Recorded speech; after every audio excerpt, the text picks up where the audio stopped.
स्वामी पुष्करणी स्नानं वेंकटेश्वर दर्शनं महाप्रसाद स्वीकारः त्रयं त्रैलोक्य दुर्लभम. இந்த ஸ்லோகம் புராணத்திலே காணப்படுகிறது. இந்த மூன்று உலகங்களிலும் சுற்றித் திரிந்தாலும் நமக்கு கிடைப்பதற்கு அரிதான மூன்று விஷயங்கள் இந்த மலையிலே இருக்கின்றன என்று திருமலையை பற்றி கொண்டாடுகிறது புராணம். ஒன்று சுவாமி புஷ்கரணி ஸ்நானம். பகவானுடைய பெயரையே தரித்ததான சுவாமி புஷ்கரணி அவனை தனக்கு அருகிலேயே இழுத்து வைத்து கொண்டிருக்கக்கூடிய நீர்நிலை. அந்த சுவாமி புஷ்கரனிலே நீராடுவதென்பது உலகத்தில் எங்கு சுற்றினாலும் கிடைக்காது. அப்பேற்பட்ட புண்ணியங்களை கொடுக்குமாம். அடுத்தது, நீராடிவிட்டு புனிதமான பிறகு வெங்கடேஸ்வர தரிசனம். இந்த பெருமானை போன்ற ஒரு கடவுளை இதற்கு முன்னும் நாம் தரிசித்தது கிடையாது. இதற்கு பின்னும் எங்கு பார்த்தாலும் கிடைக்கப் போவதும் கிடையாது. வெங்கடாத்ரி சமம்ஸ்தானம் பிரம்மாண்டே நாஸ்தி கிஞ்சன. வெங்கடாத்ரி என்கிற இந்த திருமலையைப் போல உலகமெங்கும் தேடினாலும் வேறு ஒரு ஸ்தானம் கிடைக்காது. வெங்கடேஷ சமோ தேவஹா ந பூதோ ந பவிஷ்யதி. இந்த பகவானைப் போல, திருவேங்கடமுடையான் ஸ்ரீனிவாசனைப் போல இதற்கு முன்னும் ஒரு தெய்வம் இருந்ததில்லை, இதற்கு பின்னாலும் ஒரு தெய்வம் இருக்கவும் முடியாது என்று புராணங்கள் கொண்டாடுகின்றன. அந்த பெருமானை தரிசிப்பதும் அரிய செயலாகிறது, கிடைப்பதற்கு கடினமான ஒரு பயனாகிறது. இன்று வரைக்கும் அப்படித்தானே இருக்கிறது. ஒருவரிடத்தில் போய் கேட்டால், திருவேங்கடமுடையான சேவித்திருக்கிறீரானால் பெரிய பணக்காரனாக இருப்பார். இல்லை சுவாமி, இன்னும் போகவே இல்லை, சேவிக்கும் பாக்கியம் கிடைக்கவில்லை என்று தெரிவிப்பார்கள். சாதாரண ஏழை கூலி தொழிலாளியாக இருப்பார். திருவேங்கடம் சீனிவாச பெருமாளை சேவிச்சிருக்கிறார்னால் இப்போ தான் 10வது தடவை போயிட்டு வந்தேன், அடுத்த மாதம் புரட்டாசி வந்தவுடனே மறுபடியும் உற்சவத்துக்கு செல்ல போகிறேன் என்று அவரும் சொல்லலாம். அப்போ இன்னார் இணையார்னு பார்க்க முடியாது. பகவான் யாருக்கும் அருள் புரிவார், யாருக்கும் அருள் புரியாமலும் இருப்பார். அவருடைய உள்ளம் புரிந்தால்தான், அவருடைய அனுகிரகம் கிடைத்தால்தான் தரிசிக்க முடியும். அது 2வது பெருமை, பகவானை தரிசிப்பது. 3வது, அவனுடைய பிரசாதத்தை உட்கொள்வது. பகவான் என்ன அவர் சூட்டிக்கொண்ட மாலையைத்தான் நாம் சூடிக்கொள்ள வேண்டும். அவர் உண்ட பிரசாதத்தின் மிச்சலைத்தான் நாமும் உண்ண வேண்டும். அவர் அணிந்து கொண்ட ஆபரணங்கள், அவருடைய வஸ்திரத்தைத்தான் நாமும் வாங்கி அணிந்து கொள்ள வேண்டும். அதுதானே ஒரு பக்தனுக்கான இலக்கணம். சுவாமி புஷ்கரணி ஸ்நானம், வெங்கடேஸ்வர தரிசனம், மகாபிரசாத ஸ்வீகாரா த்ரயம் திரைலோக்கிய துர்லபம். இந்த மூன்றும் உலகத்தில் எங்கு தேடினாலும் எளிமையில் கிடைத்து விடாது என்று புராணம் கொண்டாடுகிறது. அப்படிப்பட்ட சுவாமி புஷ்கரணியுடைய பெருமைகளைத்தான் நாம் கடந்த பகுதியிலே பார்க்க தொடங்கினோம். எல்லா புண்ணிய நதிகளிலும் எல்லா தீர்த்தங்களிலும் நீராடினால் என்ன பயன் கிடைக்குமோ அந்த தீர்த்த யாத்திரையுடைய பயன் அனைத்தையுமே இந்த புஷ்கரணிலே நீராடினால் நாம் பெறலாம் என்று மார்க்கண்டேயருக்கு பிரம்மா உபதேசம் செய்தார். அதைப் போல இன்னும் எத்தனையோ பெருமைகள். இந்த தீர்த்தத்தாலே பயனடைந்தவர்கள் பலர்.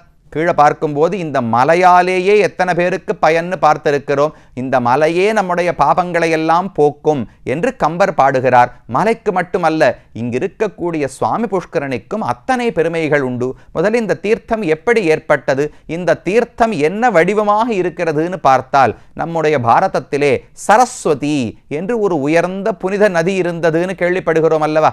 கங்கா, யமுனா, சரஸ்வதி 3 நதிகள். அதில் சரஸ்வதி இப்போது வெளியிலே காண கிடைக்கவில்லை, அந்தர்வாகியாக உள்ளே ஓடுகிறாள் என்று சொல்லுகிறோம் அல்லவா. அதைப் போல அந்த சரஸ்வதி தேவி நதி என்பவள் ஒரு பெண் வடிவத்திலே பகவானை நோக்கி தவம் செய்தாளாம். தவம் எதற்குன்னு பார்த்தால், கங்கையை விட நான் உயர்ந்தவளாக இருக்க வேண்டும், மிக புனிதமான நதியாக நான் தான் இந்த பாரதத்தில் இருக்க வேண்டும் என்று அவளுக்கு ஒரு ஆசை. அதை நிறைவேற்றிக் கொள்வதற்காக பகவானை நோக்கி தவம் செய்து கொண்டிருந்தாள்.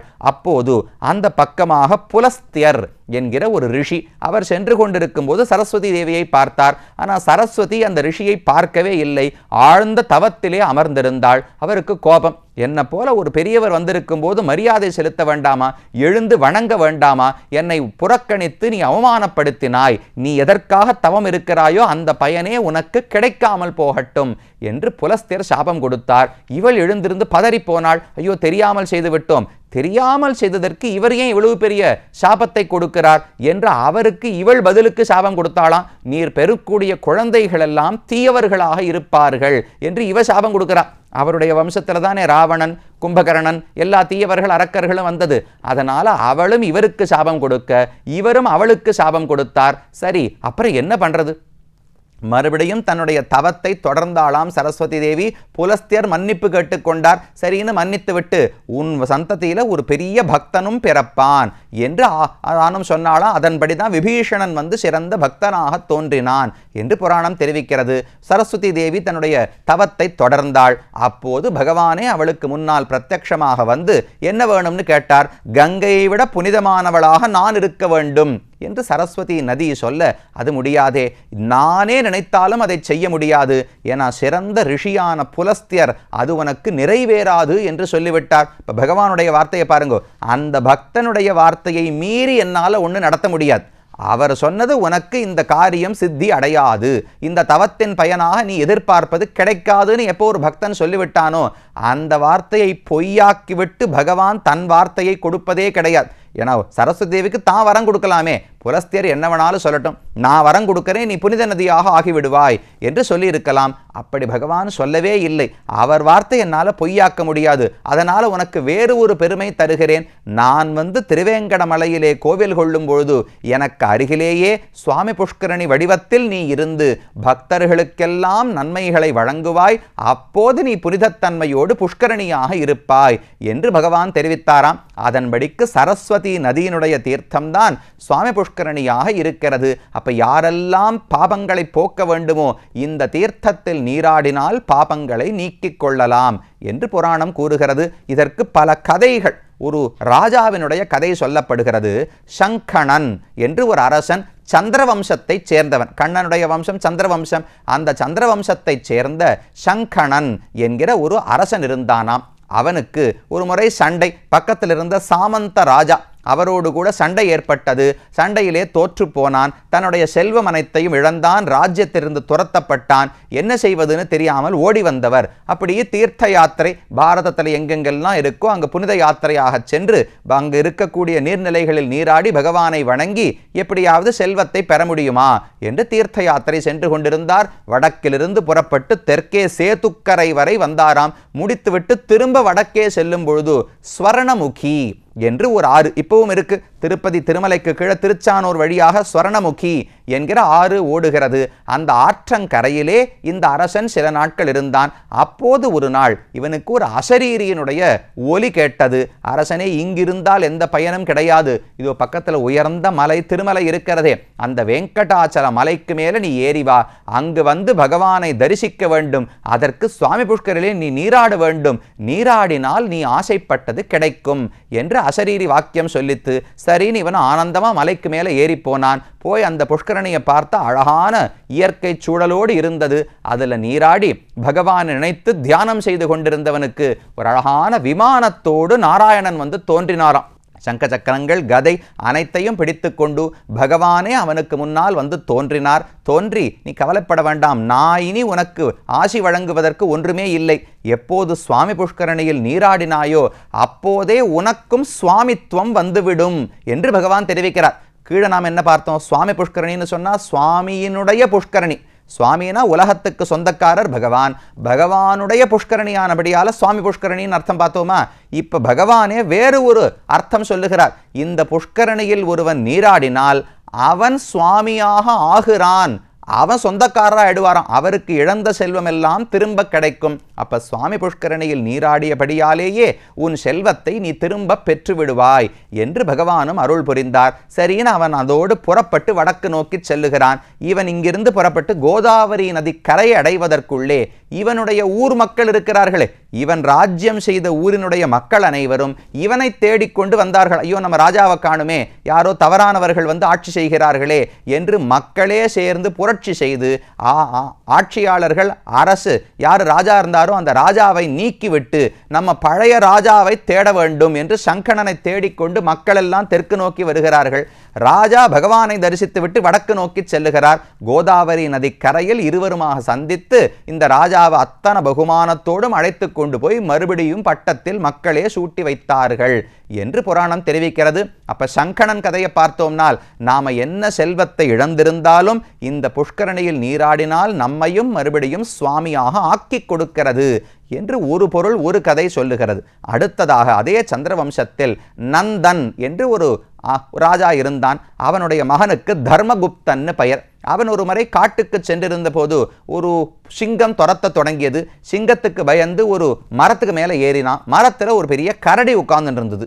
அந்த கரடியை பார்த்து பயம். மேலே போனால் கரடி கொண்டுடும், கீழே போனால் சிங்கம் கொண்டுடும். என்ன பண்ணுறதுன்னு தெரியாமல் பயப்படும் பொழுது அந்த கரடி சொன்னது, நீ கவலைப்படாத, நான் உன்னை கொல்வதாக இல்லை, நீ வா, நான் உனக்கு அடைக்கலம் கொடுக்கிறேன், சிங்கத்திடமிருந்து காத்து கொடுக்கிறேன் என்று கரடி சொல்லித்து சரின்னு இவன் மேலே ஏறி போயிட்டான். சிங்கம் அந்த மரத்தடியிலேயே தூங்கி படுத்து.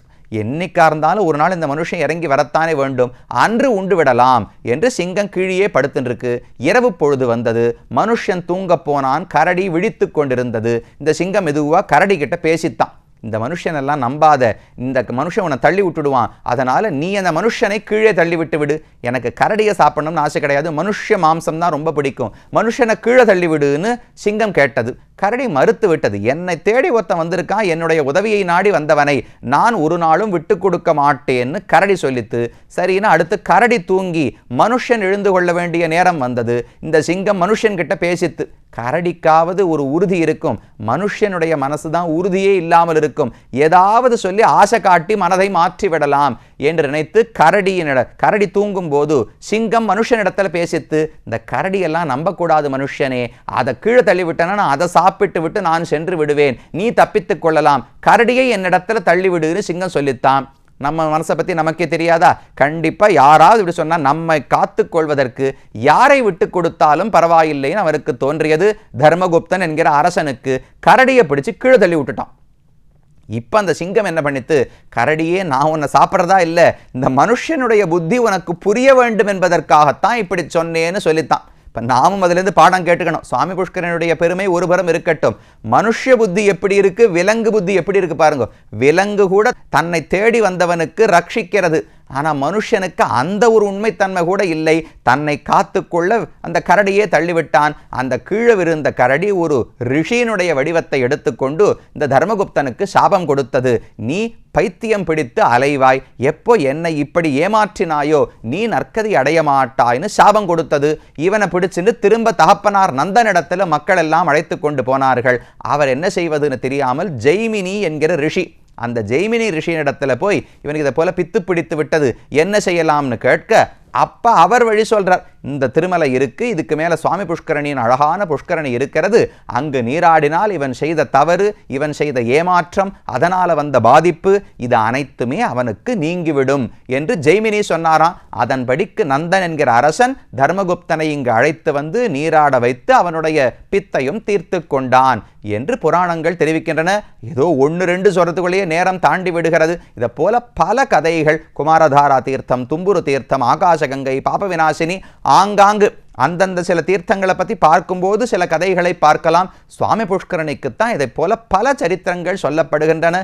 பகவானுக்கு எத்தனை பெருமையோ அதை விட ஊருக்கு பெருமை, ஊருக்கு எத்தனை பெருமையோ அதை விட இங்கு இருக்கக்கூடிய சுவாமி புஷ்கரணி தீர்த்தத்துக்கு பெருமை உண்டு என்று புராணங்கள் காட்டுகின்றன. நாமும் மறக்காமல் ஒவ்வொரு முறை போகும்போதும் போகிறோம் சுவாமி, கியூவில் நிற்கிறோம், வேகமாக போகிறோம், பகவானை சேவிக்கிறோம், திரும்ப வந்துடுறோம்னு இருக்கக்கூடாது. வரும்போதாவது வராகப் பெருமானை தரிசித்து விட்டுத்தான் உள்ளே செல்ல வேண்டும். அந்த ஏன் கதை எதனால் அப்படின்னு பிறகு தெரிவிக்கிறேன். அதே போல் சுவாமி புஷ்கரில் நீராட வேண்டும். அங்கே ஒரே கூட்டமாக இருக்குது, அங்கே மொட்டை அடிக்கிறதுக்கு அங்கே தான் இடம் வச்சிருக்கா, அங்கே பலரும் நீராடுவதற்கு வருகிறார்கள். கூட்டமாக இருக்கேன்னு சொன்னால் கூட்டத்தில் தான் போய் சேவிக்கணும். எப்பவுமே ஒரு பணக்காரர் இருக்காருன்னா அவர்கிட்ட நிறைய பேர் தான் பிச்சை எடுக்க வருவா, நாம் போகாமல் இருக்கோமா? அவர் தான் நிறைய கொடுப்பார்னா அவர்கிட்ட தான் போய் காலில் விழுந்தாகணும். அதை போல் அந்த பெருமானுக்குத்தான் பெருமை உண்டுனால் அவரிடத்திலே தான் போய் வேண்ட வேண்டும், அந்த புஷ்கரணியில் தான் நீராட வேண்டும். அந்த பாக்கியம் நமக்கும் கிடைக்க வேண்டும் என்று பிரார்த்தித்துக் கொள்வோம்.